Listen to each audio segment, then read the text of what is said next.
just not wanting to stand out, kind of embarrassment almost, or, you know, not wanting to be judged so harshly. Because as children, when they expressed and displayed these psychic ways and psychic talents, they would have been ridiculed. So it would have been a go-to for them to go, oh, just shut that down. We're not going to use that because that draws too much attention, which is such a pity, because that will cause depression and that will cause stagnation energy, because there is a talent, a gift, a God-given ability there that needs to be used.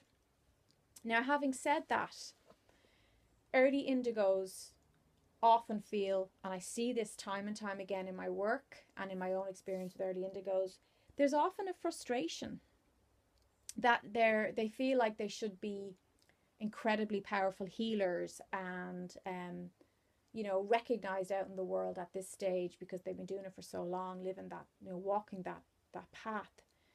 But the truth is, the early indigo, that's not quite, the hands-on healer is not really their role.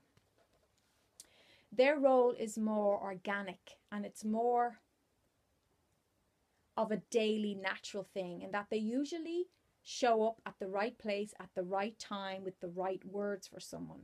So they might be just go into their local bakery and they just happen to meet somebody who's grieving or upset or not well, and the early indigo will synchronistically show up and be able to help that person or care for that person. Their work, when they make peace with the fact that their work is it's a very subtle, natural, organic work, and it is an everyday thing, they actually do better, because they're not pushing and pushing, trying to fulfill a role that their soul didn't quite agree to fully to take on in that expression. Their expression is more, and it's better for them. It's a more, as I said, it's a more subtle way of helping. That doesn't mean, believe me, it's incredibly powerful. Like, indigos are powerful souls. Their energy is very, very strong. It's very clear. It's very determined. As I said, that stubbornness is there, which is their strength. But it's better for them when they work from this subtle expression of their gifts, because it's like it just flows then from a very easy place, from a very light place, and then they're able to be lighter about things. They wouldn't actually like the full heavy work hat responsibility of being the healer 24/7. They think in their early years, I'm told, they usually think that that's what's going to happen, or that's the road they're going to go down. But they actually fare better when they make peace with the fact that just by being in their indigo vibrations, it's more than enough, and they're able to really, really help just by showing up and just by beaming that amazing indigo smile, that strong, reassuring smile. And then they're doers, you know. They get in there and they get their hands dirty. They're not afraid to step in and do what needs to be done to help the other person. And that's the beauty of the early indigo. They usually have had at least one ET or alien encounter in each carnation.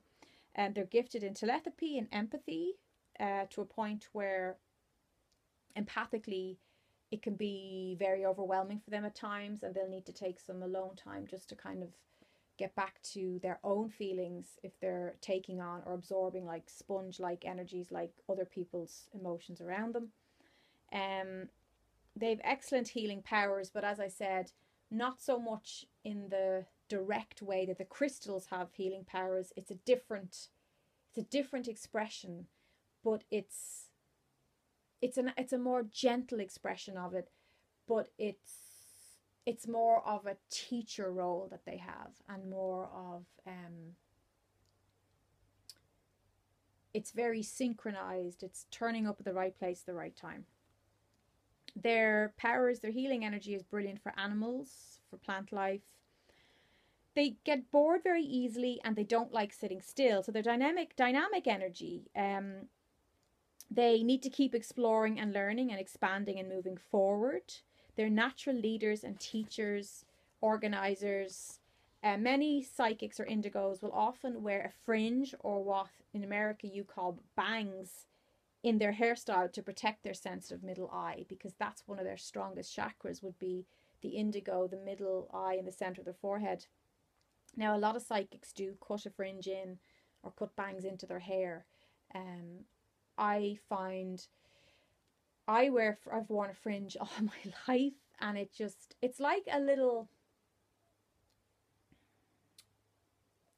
it's like a little door on that doorway, or a little veil to kind of, just to keep our own energy for ourselves, because as highly super sensitive psychic individuals, we sometimes can empathically step into other people's energy fields, and we can get feel very overwhelmed by that. So the fringe is like almost an unconscious way of adding a little bit of self-protection, or a little bit of space between you know, your energy and the other people's energies, with who the environment that you're walking through. Indigos will have very, very strong auras, often quite large. And again, this can be too much for them if they're in crowds and crowds, if they're out in public places where there's crowds and crowds of people, because such an open, beautiful, attractive indigo hue in the aura, it really is very attractive to other energies as well. So sometimes there's a need to retreat and to take that time. So I hope this was helpful. Let me know if you identify with these characteristics and you consider yourself an early indigo or an indigo energy, an indigo blueprint. I feel that, as I call the early indigos, the pioneers, I have tremendous respect, honor and love for my pioneer brothers and sisters. I do know a few. I've met a few in my lifetime, and it's always been like meeting family, you know, because there's such an in-depth understanding of this path. And as I said, one of my closest friends is a pioneer. She would be amongst the first wave of souls that Dolores Cannon speaks of. And the biggest theme, the biggest challenge for the early indigos is to learn to be happy simply being, and knowing that being is enough, that you don't have to get in and fix everything. And indigos would have a habit of like getting in, as I said, getting their hands dirty, but trying to fix things for other people that is not their responsibility to. And when as they mature and evolve, and they realize that by just being, by simply being their natural, beautiful indigo selves, that this is more than enough, and that energy is the healing agent. That is the healer in them. That is the healing part. That is the expression of their gift. By showing up and by being themselves, they bring tremendous healing power and tremendous transformation and generosity of spirit. So blessings to all you early indigos, indigo brothers and sisters. Please give this video a like, and